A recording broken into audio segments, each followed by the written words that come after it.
Hello friends, mathematics part 1 त्यामध्ये काल एक जो चॅप्टर आहे मॅट्रिसेस, त्या मॅट्रिसेसचा बेसिक त्या व्हिडिओमध्ये आपण कव्हर केला होता.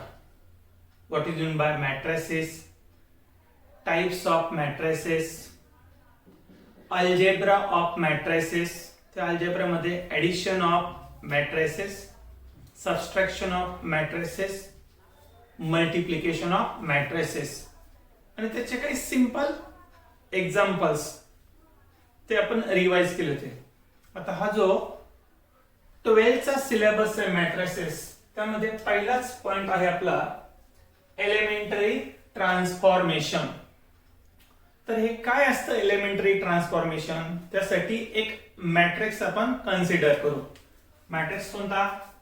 A is equal to 1, 2, 3, 4. अगदी सिंपल असा हा मॅट्रिक्स घेतला आपण. आणि या मॅट्रिक्स मध्ये कुठले कुठले पार्ट आहे? तर 1, 2 हा रिप्रेझेंट करतो फर्स्ट रो, तो डिनोट केला तो R1.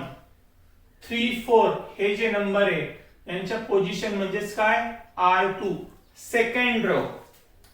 व्हर्टिकली जर विचार केला तर 1, 3 हे नंबर कुठल्या पोझिशन मध्ये आहे? कॉलम 1.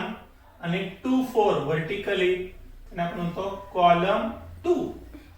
या मॅट्रिक्स मध्ये टोटल 1, 2, 3, 4 किती एलिमेंट्स आहे? 4 एलिमेंट्स.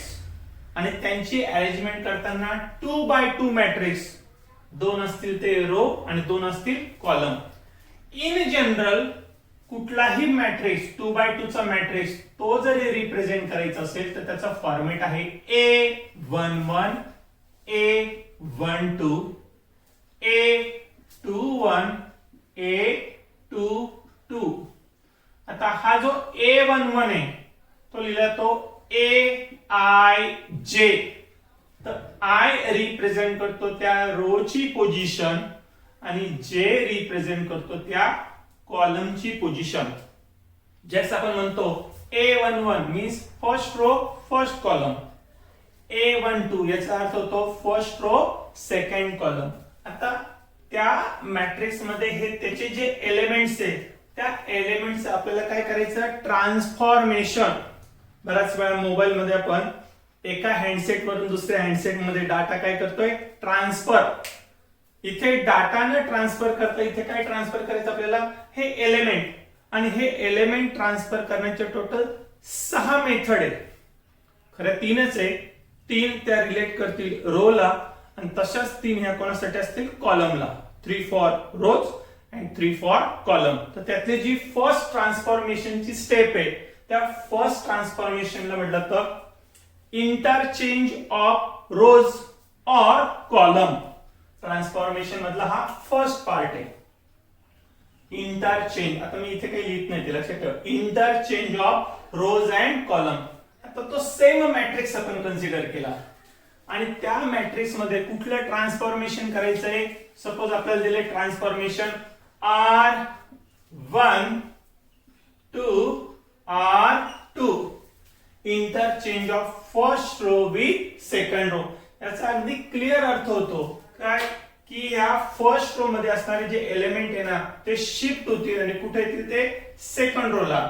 आणि हे एलिमेंट त्या फर्स्ट रो मध्ये हे इंटरचेंज करून जो मॅट्रिक्स मिळेल आपल्याला A, तो मॅट्रिक्स म्हणतो. बघा इंटरचेंज केलं.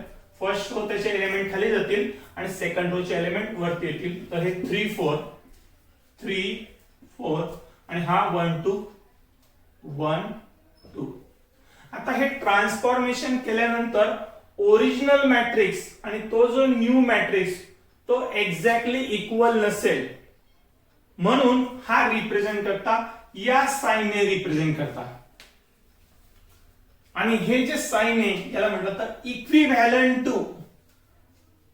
Equivalent to A equivalent to आणि मॅट्रिक्स मध्ये त्याचे एलिमेंट. जसं या केस मध्ये हे रोचं ट्रान्सफॉर्मेशन केलं तसं आपण कोणाचं ट्रान्सफॉर्मेशन करू शकतो? कॉलमचं. तिथे ट्रान्सफॉर्मेशन दिलं असेल C1 transform to C2.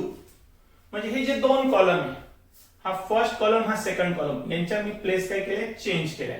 तर नवीन मिळणारा जो मॅट्रिक्स असेल केस मी टाकतो तिथे, सेकंड जो कॉलम होता तो कोणत्या जागेवर लिहायचा, आता फर्स्ट कॉलमच्या जागेवर 2 4, आणि हा जो फर्स्ट कॉलम तो ट्रान्सफॉर्म झाला 1 आणि हा काय आला 3. सांगितलं की फर्स्ट मॅट्रिक्स वर जर काही ट्रान्सफॉर्मेशन केलं तर नवीन मॅट्रिक्स हा एक्झॅक्टली इक्वल येत नाही, त्याची व्हॅल्यू एक्झॅक्टली इक्वल येत नाही, ती कशी असते, इक्विव्हॅलंट. म्हणून रिप्रेझेंट करताना A equivalent to.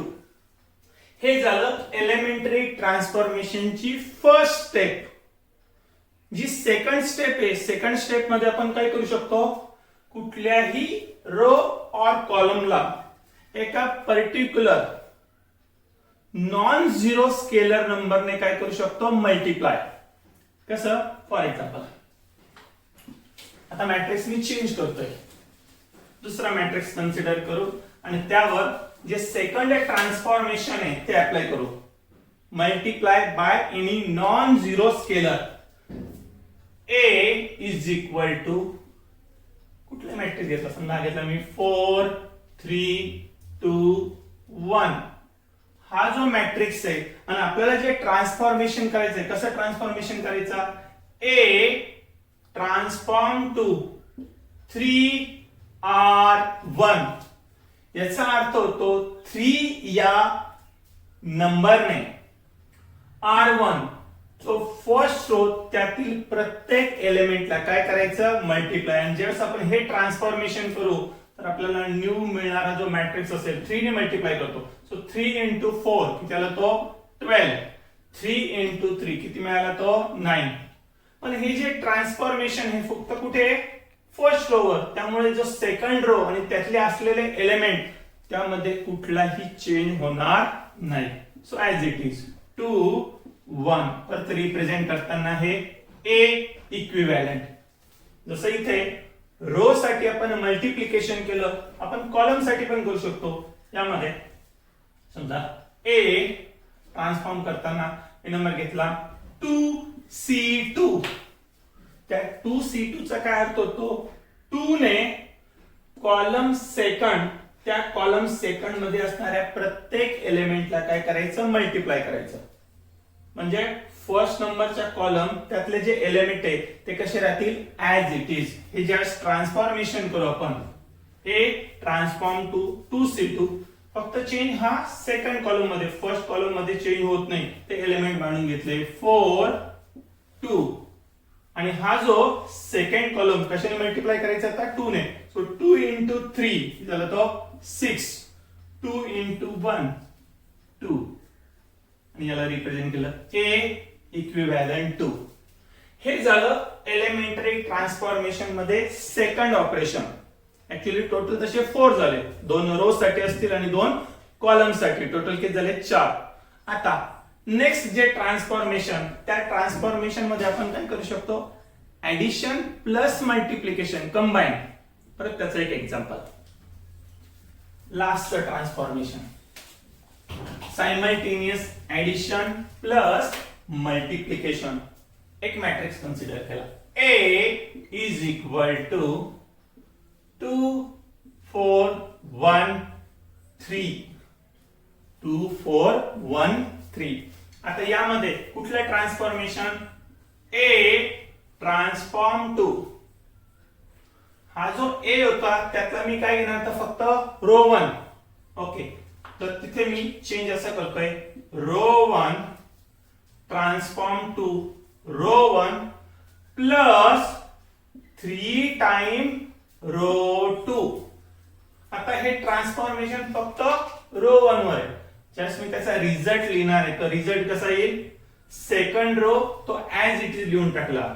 Second row काय 1 आणि हा 3.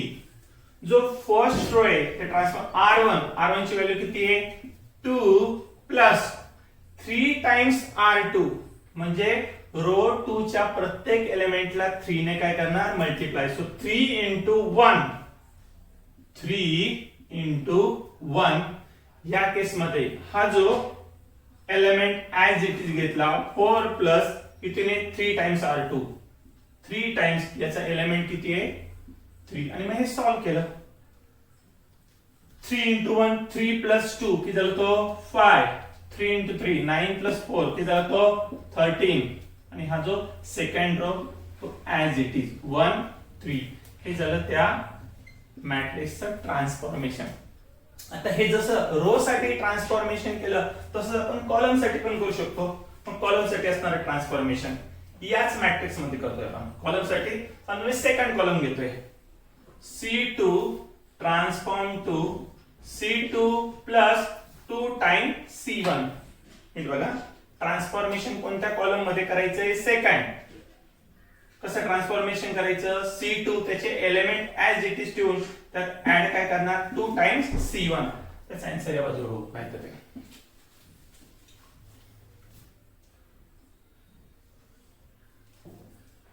C2 चं ट्रान्सफॉर्मेशन करताना तो जो फर्स्ट कॉलम त्याचे असणार एलिमेंट ते डायरेक्टली मांडून घेतले 2 आणि इथे काय घेतला 1 C2 ऍज इट इज 4 आणि हा काय 3 प्लस किती time 2 times C1 2 times C1 त्याचा एलिमेंट काय आहे तो 2 प्लस इथे सुद्धा 2 times C1 2 times C1 2 times C1 किती आहे 1 आणि हे सॉल्व्ह केलं इज इथे लिहितोय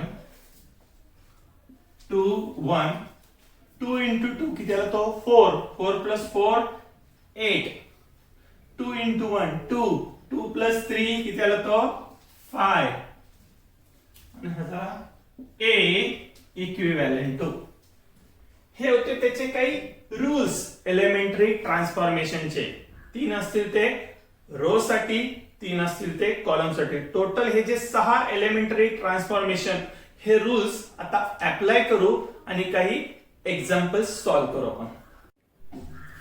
ओके तर हे एक्झाम्पल नंबर 1.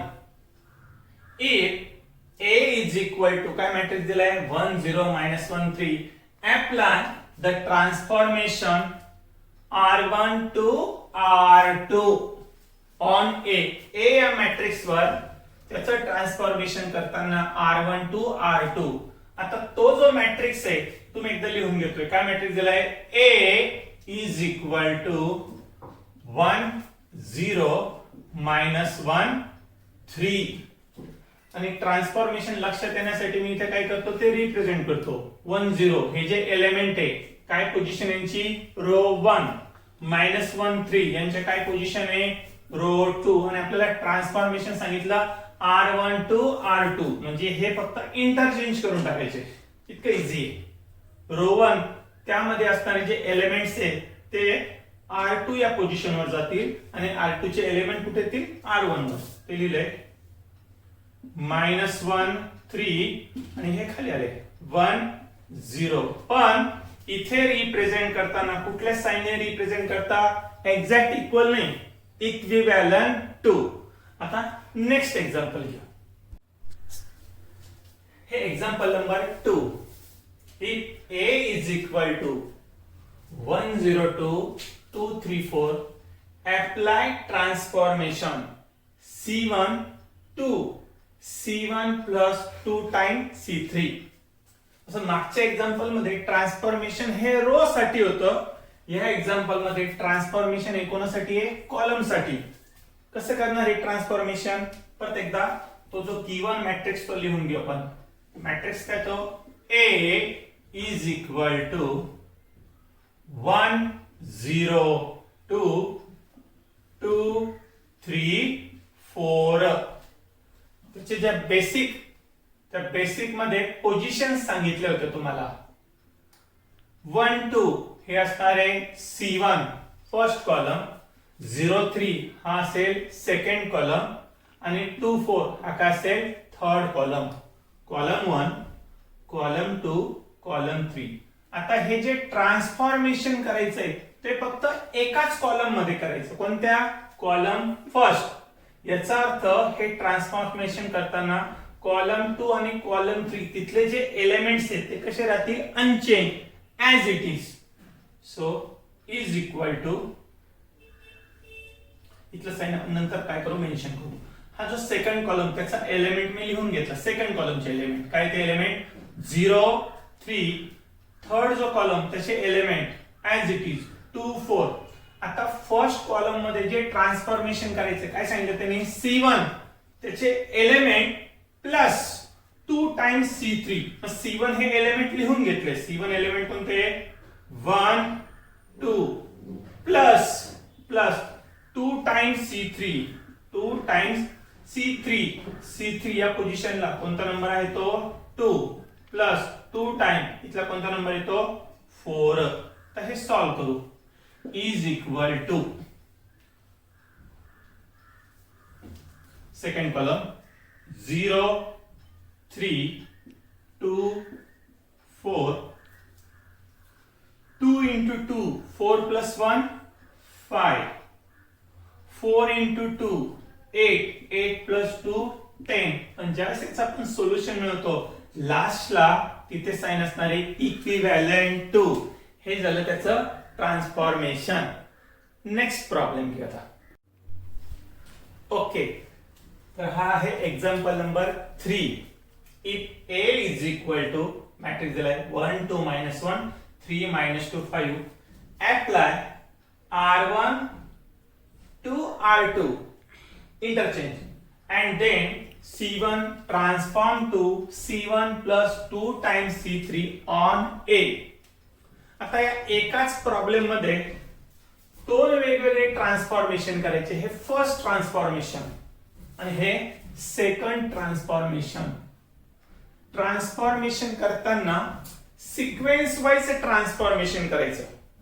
म्हणजे आता त्यांनी क्लिअर सांगितलंय की स्टार्टिंगला काय अप्लाय करायचं R1 and R2 इंटरचेंज. जर तुम्ही हा जो एरो दाखवला तो कसा आहे बाय डायरेक्शनल आणि ते हा one directional.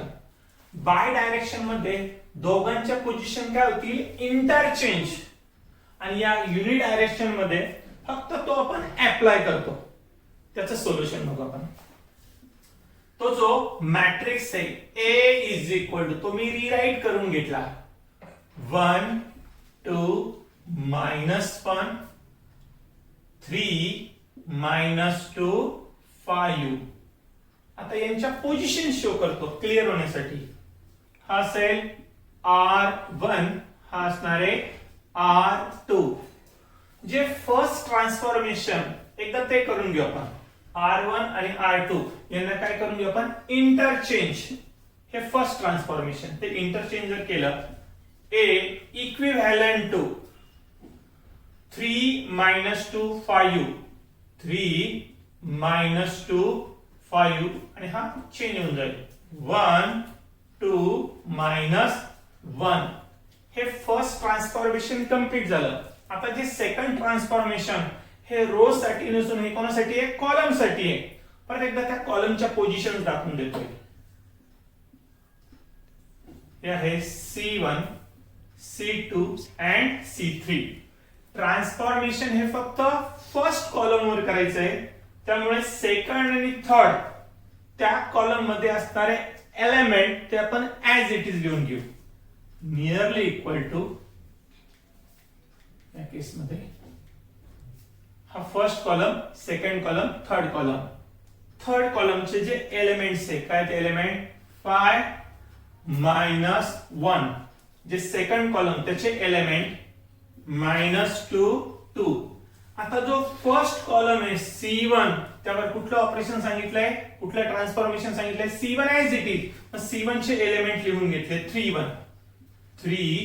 1 plus 2 times in bracket. त्याला कशाने मल्टिप्लाय करायचं तर C3 तले जे एलिमेंट आहेत त्यांनी मल्टिप्लाय करायचं. मग C3 तला एलिमेंट कोणता इथे 5. इथे एलिमेंट कोणता आहे -1 अलॉंग विथ साइन पण घ्यायचंय इक्विव्हॅलंट टू.